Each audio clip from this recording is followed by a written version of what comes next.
విద్యార్థులకు శుభోదయం. మనం గడిచిన వీడియోలో అలంకారాలు రెండు రకాలు, శబ్దాలంకారాలు, అర్థాలంకారాలు అని చెప్పుకున్నాము. శబ్దాలంకారాల గురించి మనం వివరణించుకోవడం జరిగింది. ఈ వీడియోలో మనం అర్థాలంకారాల్లో మొట్టమొదటిది ఉపమా అలంకారం గురించి మనం వివరించుకోబోతున్నాం. అర్థం ప్రధానంగా కలిగి వివరిస్తే దాన్ని అర్థాలంకారాలు అంటారు. శబ్దం ప్రధానంగా కలిగినది శబ్దాలంకారం. చూడండి, ఇక్కడ అర్థ ప్రధానంగా కవిత్వానికి అందాన్ని చేకూరుస్తే వాటిని అర్థాలంకారాలు అంటారు. అర్థాలంకారాలు మన నిత్య జీవితంలో ఎక్కువగా ఉపయోగించేది అతి ముఖ్యమైనది ఉపమా అలంకారం. ఈ ఉపమా అలంకారాన్ని మనం నిత్య జీవితంలో ఎక్కువగా మనం వాడుతూ ఉంటాం. నిద్రబోతులాగా, తిండిబోతులాగా, ఇలా మనకి తెలియకుండానే మనం ఎక్కువగా వాటిని ఉపయోగిస్తూ ఉంటాం. ఈ ఉపమా అలంకారంలో ప్రధానంగా 4 అంశాలు ఉంటాయి. వాటిలో ఉపమేయం, ఉపమానం, ఉపమావాచకం, సమాన ధర్మం. ఈ 4 అంశాలు కలిగి ఉంటే దాన్ని పూర్ణోపమాలంకారం అంటాం. అర్థాలంకారంలోనే ఈ 4 అంశాలు కలిగిన అలంకారాన్ని పూర్ణోపమాలంకారం అంటాం. ఒకవేళ ఈ 4 అంశాలలో ఏదైనా ఒక అంశం లోపిస్తే దానిని లుప్తోపమాలంకారం అంటాం. సాధారణంగా ఉపమేయం కానీ సమాన ధర్మం కానీ ఎక్కువగా లోపిస్తూ ఉంటుంది. అయినప్పటికీ పర్వాలేదు, విద్యార్థి దశలో వీటికి అంత ఇంపార్టెంట్ ఏమీ లేదు. వాక్యాలను బట్టి మీరు గుర్తుపట్టవచ్చు. మరి అది ఏ విధంగా మీరు గుర్తుపట్టాలో ఇప్పుడు మనం చెప్పుకుందాం. దీని వివరణ లక్షణం మనం చూసుకుంటే, ఉపమేయ ఉపమాన ఉపమేయములకు చక్కని పోలిక చెప్పడం, లేదంటే సాదృశ్యం, సాదృశ్యం అన్నా పోలిక అన్నా ఒకటే. మనోహరమైన సాదృశ్యం లేదంటే చక్కని పోలిక. ఉపమేయం ఉపమానములకు మనోహరమైన పోలిక చెబితే అది ఉపమా అలంకారం. మరి ఇక్కడ మనకి 2 విషయాలు తెలుసుకోవాలి. ఉపమానం ఏంటి, ఉపమేయం ఏంటి? ఉపమాన ఉపమేయములు. ఉపమానము అంటే ఏ వస్తువుతో అయితే పోలుస్తున్నామో ఆ వస్తువుని కానీ మనిషిని కానీ ఉపమానము అంటాం.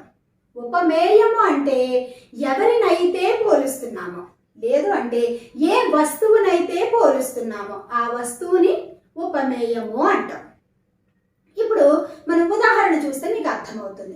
ఆమె ముఖం, లేదు అంటే సీత ముఖం చంద్రబింబం వలె అందంగా ఉంది. ఇక్కడ మనం 2 ప్రధానంగా చూస్తున్నాం. ఆ సీత ముఖాన్ని, చంద్రబింబం. సీత ముఖం ఎవరిలా? చంద్రబింబం వలె. వలె అనే పదాన్ని మనం వాడుతున్నాం. అందంగా ఉంది. ఎలా ఉంది? అందంగా ఉంది. ఇక్కడ మనం ప్రధానంగా 4 అంశాలు ఉంటాయి అని చెప్పాం కదా. ఇందులో ఎవరిని పోలుస్తున్నాము? సీత ముఖాన్ని. ఆ సీత ముఖం ఎవరిని పోలుస్తున్నామో ఆ వ్యక్తిని, మనిషిని ఉపమేయము అంటాం. అంటే ఇక్కడ సీత ముఖం అనేది ఉపమేయం. మరి ఎవరితో పోలుస్తున్నాం?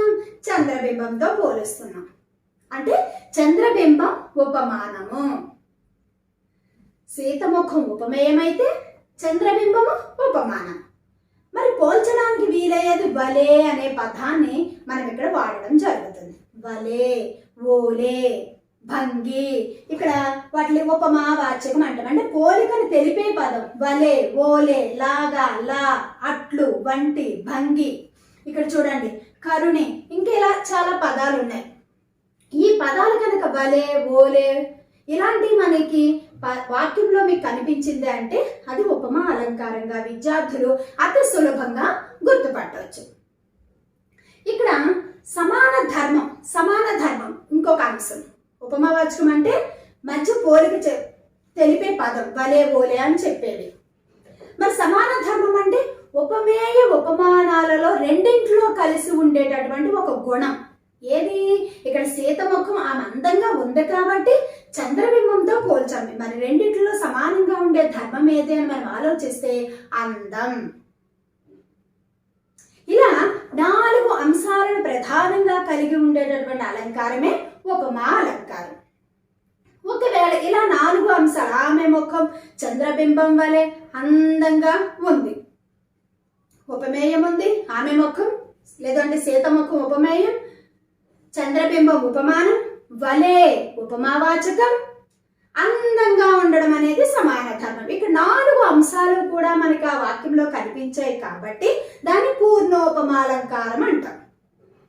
ఒకవేళ సీత ముఖం చంద్రబింబం వలే ఉంది అన్నామనుకోండి, ఇక్కడ అందంగా అనే సమాన ధర్మం అనేది లోపించింది.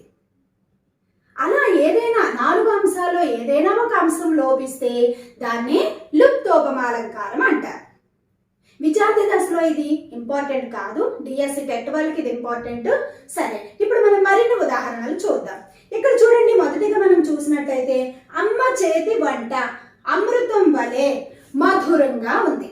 అమ్మ చేతి వంట అమృతం వలె మధురంగా ఉంది. ఇందులో ఉపమేయం మనం చూసుకుంటే అమ్మ చేతి వంట ఉపమేయం. ఆ వంటనే కదా మనం పోలుస్తున్నాం. ఎవరినైతే పోలుస్తున్నామో లేదంటే దేనినైతే పోలుస్తున్నామో అది ఉపమేయం అని చెప్పుకున్నాం. ఇక్కడ అమ్మ చేతి వంట ఉపమేయం. మరి ఎవరితో పోల్చాం? అమృతం. అమృతం అనేది ఉపమానం. ఇక్కడ వలే, వలే అనేది పోలికను చెప్పే పదం. వలే లేదంటే అమృతం ఓలే, అమృతం ఓలే రుచిగా ఉంది. రుచి, రుచి అనేది రెండిట్లో ఉండే సమాన ధర్మం. అమృతం ఏ విధంగా అయితే రుచిగా ఉంటుందో అమ్మ చేతి వంట కూడా అలాగే రుచిగా ఉంటుంది అని చెప్పడం. రెండింటిలో సమాన ధర్మం ఏది ఇక్కడ? అందం. ఇప్పుడు 4 అంశాలు ఇందులో మనకు కనిపిస్తున్నాయి కాబట్టి పూర్ణోపమాలంకారం. ఉపమేయం వచ్చింది, అమ్మ చేతి వంట, ఉపమానం వచ్చింది, అమృతం, వలే ఉపమావాచకం వచ్చింది, రుచిగా అనేది సమాన ధర్మం. ఒకవేళ అమ్మ చేతి వంట అమృతంలా ఉంటుంది అని కనుక మనం చెప్పామనుకోండి, అక్కడ రుచి అంటే ఎలా రుచి అనేది మనం సమాన ధర్మాన్ని చెప్పలేదు. కాబట్టి ఇలా ఒక అంశం లోపిస్తే లుప్తోపమాలంకారం. ఇక్కడ చూడండి, జానకి జడ నల్లని తాచుపాము లాగా పొడవుగా ఉంది. ఒకవేళ అలా చెప్పకపోయినా మరి జానకి జడ నల్లని తాచుపాములా ఉంది లేదంటే తాచుపాము వలె ఉంది. ఇక్కడ లా అన్న వలె అన్న ఉపమావాచకం. ఆ ఉపమావాచకాలను బట్టి మనం ఉపమాలంకారాన్ని అతి సులభంగా గుర్తించవచ్చు.